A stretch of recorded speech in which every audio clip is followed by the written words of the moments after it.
Ball to Doku. Right foot in the goal. Jérémy is a player that he doesn't know what he can do. I mean, he has no limit, zero limit. To Doku.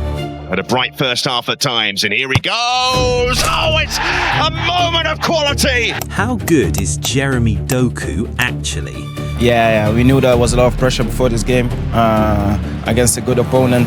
First half was not easy. They were well organized, but we knew that we had to keep on going. We started the second half very well, very sharp, and then after the first goal, I felt like the game was more open, and we did well.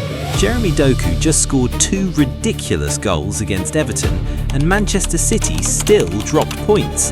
That's the strange thing about Doku. Sometimes he looks like the most unstoppable winger in the Premier League, and somehow the conversation after the game still becomes about everything else. City's control, City's defending, City's title race.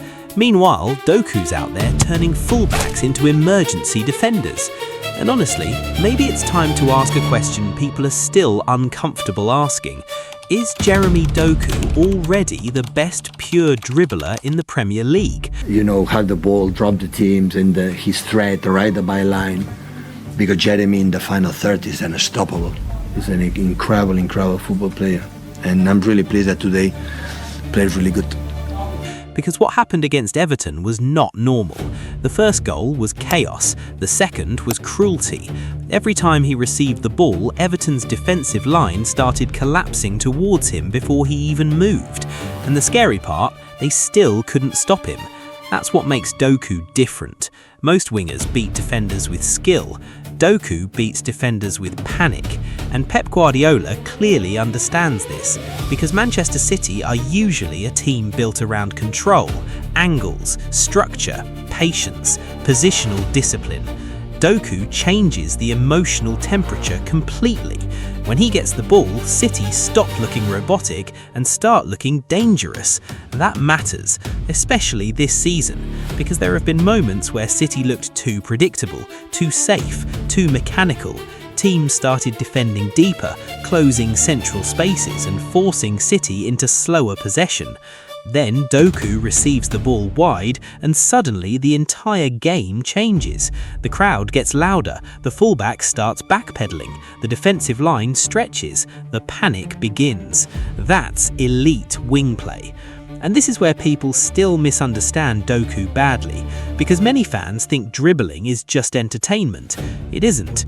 Dribbling is tactical destruction. Every successful dribble changes defensive shape. One defender steps out, another defender shifts across, the midfield collapses deeper, passing lanes open somewhere else. That's why Guardiola values Doku so much, even when his end product is still improving. He destabilizes teams. Against Everton, you could literally see defenders trying to decide whether to engage him early or delay him. Both decisions became dangerous. Step too close, he explodes past you. Give him space, he builds momentum. And once Doku starts accelerating, defenders stop looking composed and start looking reactive. Very few players in world football create that kind of fear consistently. But here's the interesting part. Doku is still unfinished. That's what makes this conversation dangerous, because physically, technically, and explosively, he already looks elite. The biggest question has always been the final decision, the final cross, the final pass, the final shot. And honestly, that part is improving. Against Everton, the finishing looked calmer, more controlled, less rushed, and this is why comparisons around him are becoming interesting. Not because he plays exactly like them, but because certain qualities remind people of very specific players. The acceleration feels Neymar-like sometimes. The aggression feels similar to early Sadio Mane. The low-centered dribbling style reminds people of Eden Hazard in moments. But honestly, Doku mostly looks like Doku. And that's important, because modern football is full of robotic wide players now. Safe decisions, recycled possession, wingers who receive the ball only to pass backwards 5 seconds later. Doku plays like he actually wants to hurt defenders. Guardiola has coached Messi, he has coached prime Neymar, prime Sane, prime Mahrez. He understands how rare true destabilizers are. Doku is one of them. Doku still attacks defenders like he's offended they're standing in front of him. That confidence is part of the spectacle.